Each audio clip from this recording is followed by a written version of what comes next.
বসন্তের দক্ষিণা বাতাসে এখন রঙের খেলা। সমগ্র রাজ্যের পাশাপাশি উত্তরবঙ্গের আকাশ বাতাসও এখন আবিরের রঙে রঙিন।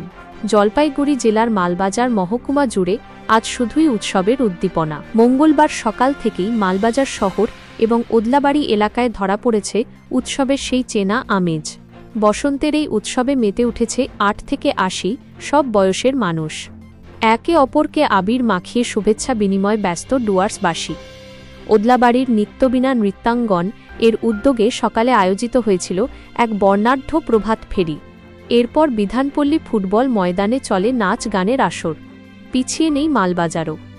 মাল মহকুমা সাংস্কৃতিক সংঘ এর আয়োজনে বিবেকানন্দ স্পোর্টিং ক্লাব প্রাঙ্গণে অনুষ্ঠিত হয় মনোজ্ঞ সাংস্কৃতিক অনুষ্ঠান। সব মিলিয়ে ডুয়ার্সের আনাচে কানাচে এখন সম্প্রীতির রং।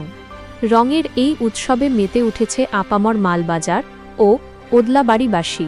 উৎসবের আনন্দ যাতে ফিকে না হয় তার জন্য কড়া নজরদারি চালাচ্ছে প্রশাসন। যে কোনো অপ্রীতিকর ঘটনা রুখতে মালবাজার পুলিশ প্রশাসনের পক্ষ থেকে নেওয়া হয়েছে নিশ্ছিদ্র নিরাপত্তা ব্যবস্থা।